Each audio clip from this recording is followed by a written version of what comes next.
ये गंगा चोटी है, बिलाशुबा आज़ाद कश्मीर की सबसे खूबसूरत जगह है। लोग यहाँ तक चले भी जाते हैं लेकिन बहुत सारी चीज़ें नहीं जानते। आपको कहाँ तक जाना चाहिए और कहाँ से कैसा व्यू दिखता है, इस वीडियो में ये सारा कुछ देखेंगे। स्कर्दू की बाकी मैं उस साइड पे गई हूँ, गिलगित और स्कर्दू जी। लेकिन मुझे वैसे जितना नीलम और ये जगह अट्रैक्ट की है वैसे वो उधर तो नहीं है। वहाँ और तरह की ब्यूटी है आप कह सकते हैं, लेकिन जिस तरह ये ग्रीनरी ये वाली चीज़ आप वहाँ जाके कहते हैं कि हम क्या छोड़ के आ गए उधर। मैं तो वहाँ के लोगों को कहा कि आप लोग एक दफ़ा उधर हमारी तरफ विज़िट करें तो आप इसको भूल जाएंगे। बहुत सारे लोगों को आइडिया नहीं होता, नीचे बेस कैंप तक आते हैं और वहाँ से वापस चले जाते हैं। लेकिन हकीकत है कि अगर आप इधर आते हैं, गंगा चोटी पे नहीं आते तो समझिए आप गंगा चोटी आपने देखी ही नहीं है, आप गए ही नहीं। मौसम देखा है कितना खूबसूरत है।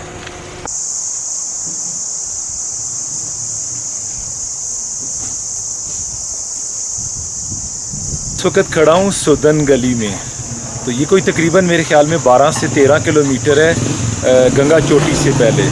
तो मेरी जो मालूमात है, मैंने जो पूछा, यहाँ से आपको ऊपर खाना वगैरह नहीं मिलता, टेंट वगैरह बने हैं वहाँ से आपको मिल जाते हैं कोई चाय वगैरह।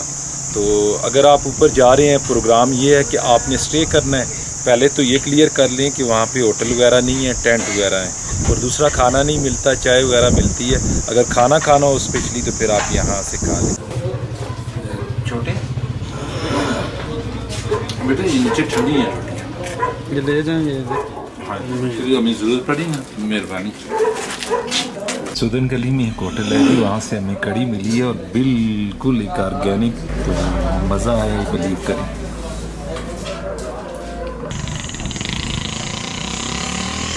सुदन गली से अभी मैं चढ़ा हूँ ऊपर गंगा चोटी के लिए।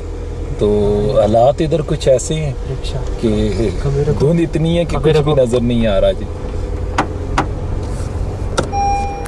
घोड़े ही हैं या ये और कोई चीज़ है, अब उन्हें हमारी समझ नहीं आ रही, हमें उनकी समझ नहीं आ रही। ना ना बाहर ना बिल्कुल वो शीशे गाने जी। ओए होए तो साफ है ना, जुल्लू ना जुल्लू आ रहे ना मारो। तो अभी ये जो गंगा चोटी रोड है, इस पे हम जिस तरह से ट्रैवल कर रहे हैं तो कोई भी नहीं है, हमें ना कोई गाड़ी मिली है, तो धुंध इतनी है, हमें कोई पता नहीं है रोड किधर है। अब ये जिस तरह है कि कुछ पता नहीं लग रहा रोड किधर है, नहीं है। तो बस अल्लाह के आसरे पे कुछ अपनी तरफ से एहतियात करके हम लोग चल रहे हैं। अस्सलाम वालेकुम जी। क्या हाल है जी भाईजान, ठीक हो? राशिद नाम है जी। राशिद नाम है जी। चलो अच्छा वो तो ये मेरा भी ये ख्वाब था कि मैं गंगा चोटी जाऊं और मैं वहाँ पे रात गुजारूं, लोगों की तरह जाऊं और वापस आ जाऊं, इस तरह से नहीं। तो अल्हम्दुलिल्लाह मैं इधर आया हूँ, मेरे दोस्त हैं बाबर भाई, इनका यहाँ पे गंगा व्यू टेंट होटल है यहाँ पे। तो आपको कंक्रीटेड स्ट्रक्चर कम मिलेगी और ये नेचर को अलाइव करने के लिए बहुत बड़ी बात है और ऐसा ही होना चाहिए। बस सवेरे इसको नूर के टाइम में देखेंगे कि क्यों ऐसी रूहानी चीज़ों पे जो नूर का टाइम है वो ही सजता है। तो इंशाल्लाह सुबह मुलाकात होगी। हमारा टेंट था जी जिसमें हमने रात गुजारी और यहाँ ठंड थी रात को अच्छी खासी। खुद खींच लेते हैं। ये बाबर भाई के पास जो कुत्ता है जी, इसका नाम है पीटू, और ये इनसे इतना मानूस है कि बंदा लगता है कि इन्होंने ही पाला है, लेकिन ऐसा नहीं है। कि ये 5 दिन पहले एक दोस्त से लाए थे लीपा वैली से। तो दोस्त ने इनके साथ शर्त रखी थी कि अगर आप इसको हाथ लगा दें तो ले जाएं। तो दिल की बात होती है, वो कहते हैं दिल को दिल से राह होती है। तो बाबर भाई ना सिर्फ इसके पास गए हैं बल्कि कुत्ता इनके पास घूमल आई, और उसके बाद ये वो जो इनके दोस्त थे उन्होंने कहा जी अब ये मेरे काम का नहीं है, आप ही ले जाएं। तो 5 दिन टोटल हुए हैं, लेकिन इस तरह लगता है कि कुत्ता संभाला ही इन्होंने शुरू से। तो बाकी भाई वफादारी अगर देखनी है ना तो बस कुत्ते से देखनी है, और दूसरा अपनी माँ से बस। तो ये इस वक्त गंगा चोटी में है। रात को काफ़ी सारी बातें की थी। तो इस वक्त सुबह सुबह का टाइम है, तो सूरज तुलू हो रहा है। तो मैंने अभी ड्रोन उड़ाया, तो आप बिलीव करें कि मुझे समझ ही नहीं है, गंगा चोटी इतनी बड़ी है। गंगा चोटी खाली एक चोटी नहीं है, ये एक पूरे पहाड़ी सिलसिले का नाम है और यहाँ पे एक नहीं दर्जनों के हिसाब से मेडोज बने हैं। यानी कहाँ कहाँ पे आप देखेंगे हर जगह से नज़र आता है कि शायद यही गंगा चोटी है। तो बहुत सारे टापू बने हैं और नीचे आपको इवन के मरी, रावलाकोट, तोली पीर, बाग, उसके बाद जो कुछ एरिया है इंडिया का बॉर्डर है। कौन सा बॉर्डर है? हाँ जी, नाम बॉर्डर का नाम बता रहा हूँ आप। प्यारी है, इतनी प्यारी है कि लोग वो बाहर के वो बड़े बड़े जो बजट मैनेज करके जाते हैं ना, तो कम से पैसों में वो यहाँ आके ना दुनिया की बेहतरीन खूबसूरती। और ये मैं कहती हूँ ये दुनिया का आपको छत मिलेगा। आप कभी थोड़े से डिफरेंट मौसम में आइए, इसकी कवरेज कीजिए, आपको बहुत बेहतरीन ये जगह। मैंने तो जो कहीं जा तो उतना नहीं पाई हूँ, लेकिन जितना भी हम देखते हैं ना डॉक्यूमेंट्रीज देखते हैं, तो मुझे ये मुल्क अपना सबसे बहुत प्यारा लगता है, बहुत खूबसूरत। थोड़ी सी प्रमोशन की जरूरत है, वो भी मेरा ख्याल है आप जैसे बच्चे जो इतने हाईली एजुकेटेड हैं, आप बहुत अच्छे से अपना इनपुट दे रहे हो। इंशाल्लाह अल्लाह आपको भी तरक्की देगा। और मैं चाहती हूँ कि हमारा मुल्क ऐसे खूबसूरत, सरसब्ज और बिल्कुल बगैर किसी एक्स्ट्रा तब्दीली के प्यारा सा लगे। बस जो नाश्ते का मज़ा है, तो वो नाश्ते का तो टेस्ट होता ही है, इंसान की नीयत और हाथ का टेस्ट होता है। लेकिन जहाँ पे आप बैठ के खाते हैं ना, तो वो आपके जायके को पुरलुफ्त करता है। तो आप शिप पे जाएं, क्रूज़ शिपों वगैरह पे सिर्फ लोग बैठ के खाने के लिए खाने से डबल पैसे दे आते हैं। तो हम गंगा चोटी पे बैठे हुए हैं, ये कोई मामूली बात नहीं है। और बाबर भाई जो सीन है कि कमाल ही है ना, और आपने इतनी मोहब्बत से ये सारा कुछ तैयार किया, उसके लिए बाबर भाई बहुत शुक्रिया।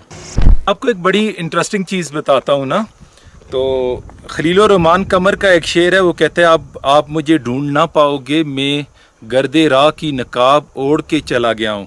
तो यकीन करें कुछ ऐसा ही सीन है, समझ ही नहीं आ रही कि बंदा किस तरह से बयान करे। ये आपको नीचे नज़र आ रहा है, किस तरह पता लगता है हम खला में खड़े हैं। अब मैं मूव करता हूँ, आप मेरे साथ आए, मैं आपको इस साइड पे दिखाता हूँ इस साइड पे क्या बना है।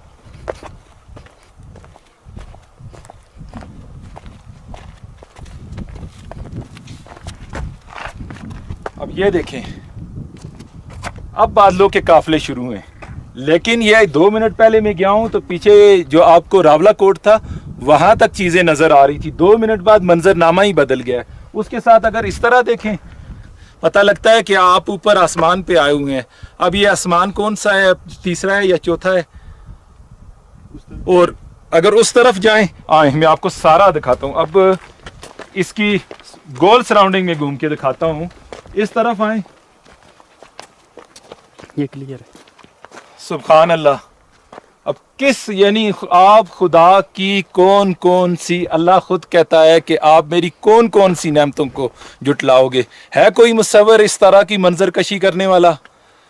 तो यार सुभान अल्लाह से ऊपर कोई इसकी तारीफ के लिए कोई अल्फाज ही नहीं है। समिट कंटिन्यू है, तकरीबन हम, मुझे ये लगता है 9500 फीट की बुलंदी पे हैं। आगे कोई 500 फीट रहता होगा, क्यों जी? तो बड़ा एक्साइटमेंट इस ट्रैक में बहुत है। और जिस तरह की इसकी ऊंचाई है, तो बिलीव करें उस तरह का ट्रैक मुश्किल नहीं है। तो बहुत सारे लोगों को आइडिया नहीं होता, नीचे बेस कैंप तक आते हैं और वहाँ से वापस चले जाते हैं। लेकिन हकीकत है कि अगर आप इधर आते हैं, गंगा चोटी पे नहीं आते, तो समझिए आप गंगा चोटी आपने देखी ही नहीं है, आप गए ही नहीं। तक आते हैं, मैंने पहले कहा था कि आना चाहिए लोगों को, तो बड़ा मज़ा आया। इतना मुश्किल ट्रैक नहीं है। जब भी नीचे आएँ तो मेरी मान लीजिएगा कि ऊपर तक ज़रूर आएँ। कि रीज़न ये है कि गंगा चोटी इस चोटी का नाम है, नीचे मेडोज़ हैं। तो हमने बड़ी खूबसूरती, बड़े मज़े में बाबर भाई की कंपनी एंजॉय करते हुए हम ऊपर तक आए हैं। एक कहना चाहूँगी आपके चैनल की मदद से कि जैसे अभी अगर देखा जाए तो जो ग्लोबल वार्मिंग का ज़्यादा इफेक्टेड रीजन कौन सा हुआ है? पाकिस्तान। हालांकि पाकिस्तान में इंडस्ट्री वैसे डेवलप नहीं है, लेकिन पाकिस्तान ज़्यादा इफेक्टेड हुआ है। अब हमारा ये इलाका जो है ये क्योंकि ये अंडर डेवलप है, इसमें कोई इंडस्ट्री नहीं है, तो अब यहाँ पे अगर हम लोग टूरिज़्म को ही प्रमोट करें और आपके चैनल के वजह से लोगों को पता चले, ये काफ़ी रिमोट रीजन है। अगर यहाँ अगर तकरीबन 8-10 साल पहले आप चले जाते ना, ये रोड भी नहीं था, लोगों को अवेयरनेस नहीं। मैं इधर ही था, ये हाँ, हम भी आए थे और ये इन पगडंडियों से गुजर के हम लोग आए थे, इसलिए मुझे अच्छे से पता है। तो अब यहाँ पे ये आप देखें, यहाँ का क्लाइमेट, यहाँ का जो सीनिक ब्यूटी है, ये मैं हासिल दुनिया में कहीं और नहीं हमें मिली। मैच ही इसीलिए- इसका कहीं है। इसीलिए आपको हाँ, लगता था matchless। नहीं मैंने भी कोई तकरीबन ये से बच्चों से बात कर रही थी कि चंद एक जो थोड़े सरफिरे हैं वो शायद हाइकर्स बने, वो हाइकिंग करें, जी। हर एक नहीं इसको प्रेफर करेगा। तो ज़्यादा बेहतर है कि हमें यहाँ पे चेयर लिफ्ट प्रोवाइड की जाए ताकि टूरिज्म ज़्यादा से ज़्यादा attract हो। और यहाँ पे इजी इंस्टॉल हो सकती है हाँ, बिल्कुल। देखिए कोई स्पॉट्स नहीं बने हुए